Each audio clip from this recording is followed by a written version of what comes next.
Assalamualaikum warahmatullahi wabarakatuh. Di sini saya dan teman-teman saya akan membuat sebuah video mengenai edukasi kegawat daruratan pertolongan pertama pada pasien tersedak. Berikut penjelasannya. Yang pertama, definisi tersedak. Tersedak merupakan kondisi tersumbatnya saluran pernapasan oleh benda asing berupa mainan, makanan, dan lain-lain. Poin yang kedua yaitu macam-macam tersedak. Yang pertama, tersedak sebagian. Tersedak sebagian yaitu adanya benda asing yang menutupi hanya sebagian permukaan nafas. Tanda-tanda tersedak sebagian. Yang pertama, pasien masih bisa berbicara. Yang kedua, pasien bisa batuk dan ada suara. Selanjutnya yang kedua yaitu ada tersedak total, yaitu adanya benda yang menutupi seluruh permukaan pernapasan. Tanda-tanda tersedak total yaitu yang pertama ada pasien memegang terus lehernya, yang kedua pasien tidak ada batuk, yang ketiga pasien tidak ada suara, dan yang keempat pasien mengalami cyanosis. Kemudian yang ketiga ada pencegahan tersedak, terbagi menjadi 3. Yang pertama menghindari makan maupun minum pada saat bercanda. Yang kedua jangan makan dengan terburu-buru. Yang ketiga memperhatikan benda di sekitar kita yang memungkinkan dapat tertelan seperti peniti ataupun jarum betul.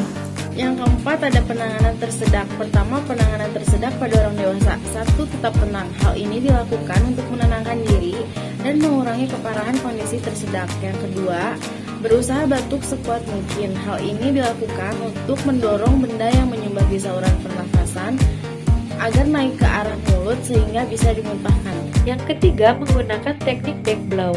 Hal ini merupakan tindakan pertolongan pertama pada pasien tersedak dengan cara menekan punggung pasien sebanyak 5 kali secara berulang sampai benda asing tersebut keluar. Tepukan di punggung di antara 2 tulang belikat. Gunakan tumit tangannya, letakkan pada bagian punggung. 1, 2, 3, 4, 5. Lakukan berulang-ulang sampai korban bisa bernapas kembali atau bendanya keluar. Lalu yang keempat ada menggunakan teknik choking chest thrust. Nah, hal ini merupakan gerakan pertolongan pertama untuk membantu pasien yang tersedak dengan cara menekan dada pasien sampai benda asing keluar. Nah, biasanya teknik choking chest thrust ini dilakukan pada pasien yang obesitas atau ibu hamil. Caranya adalah dengan menanyakan kepada pasien, "Ibu, apakah ibu tersedak?" Nah, saat kita sudah memastikan bahwa pasien memang benar-benar tersedak, lalu kita minta persetujuan pasien untuk melakukan teknik pembebasan jalan nafas.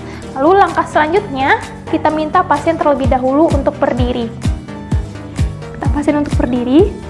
Selanjutnya, kita sebagai penolong itu membuka sedikit kaki agar nanti saat kita menolong pasien itu kita bisa menahan beban pada pasien. Nah, langkah selanjutnya kita minta pasien sedikit membungkuk, lalu kita letakkan tangan kita pada dada pasien. Kenapa? Karena saat ini kondisi pasiennya itu obesitas ataupun sedang hamil, jadi tidak memungkinkan kita melakukan pembebasan jalan nafas pada daerah perut. Lalu kita letakkan salah satu tangan kita yang kita kepal itu pada daerah sternum atau pada dada pasien. Dan tangan yang lain itu memegang tangan yang dikepal. Lalu kita berikan tekanan pada daerah sternum pasien. Tekanan yang kita berikan untuk pertama kali bisa kita berikan 5 tekanan terlebih dahulu dengan membentuk seperti huruf J. Lalu setelah 5 kali kita cek kondisi pasien, apakah benda asingnya sudah keluar atau belum.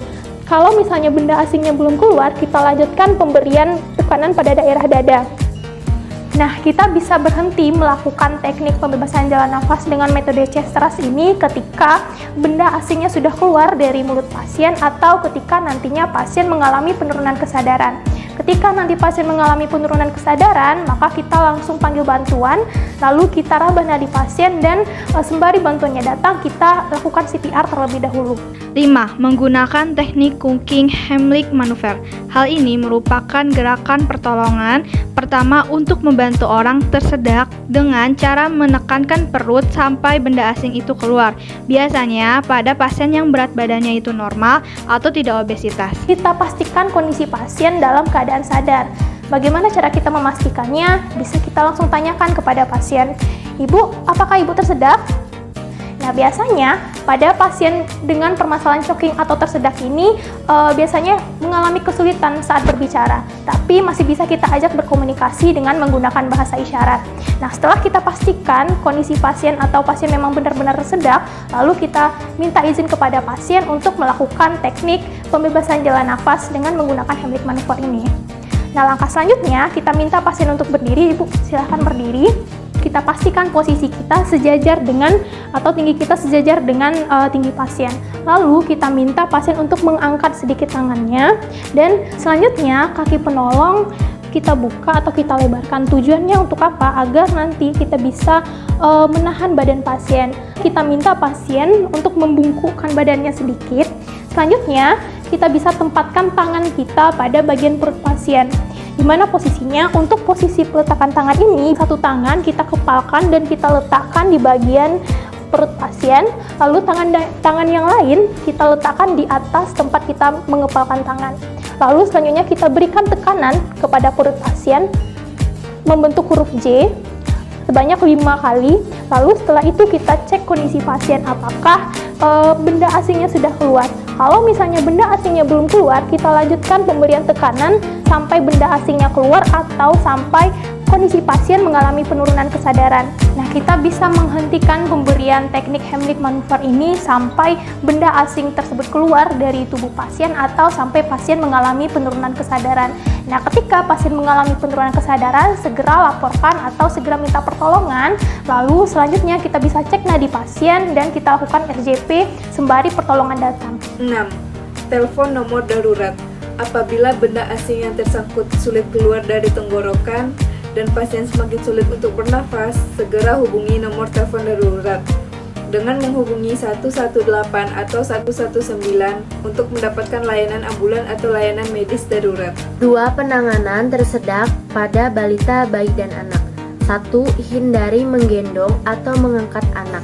Keduanya dapat membuat makanan atau benda asing yang masuk ke dalam tenggorokan akan menuju ke paru-paru. Hal tersebut sangat berbahaya karena akan membuat anak sulit untuk bernafas. Yang kedua yaitu adalah coba periksa mulut bayi, balita maupun anak apabila ibu-ibu melihat benda-benda ataupun sisa-sisa zat makanan ataupun benda asing pada mulut bayi. Ibu bisa dengan menyelipkan tangan atau menggunakan jari untuk mengambil benda asing tersebut. Nah, yang ketiga yaitu hindari yang namanya minum apabila bayi balita sedang tersedak.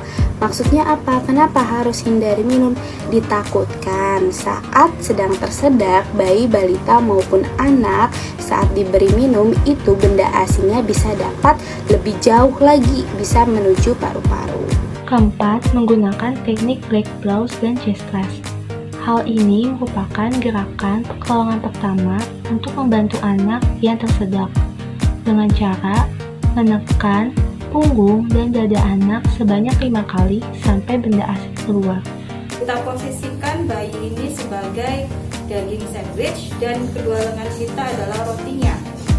Yang pertama adalah kita posisikan seperti ini ya. Jari telunjuk kita letakkan di bagian bibir bawah bayi. Lalu kita topang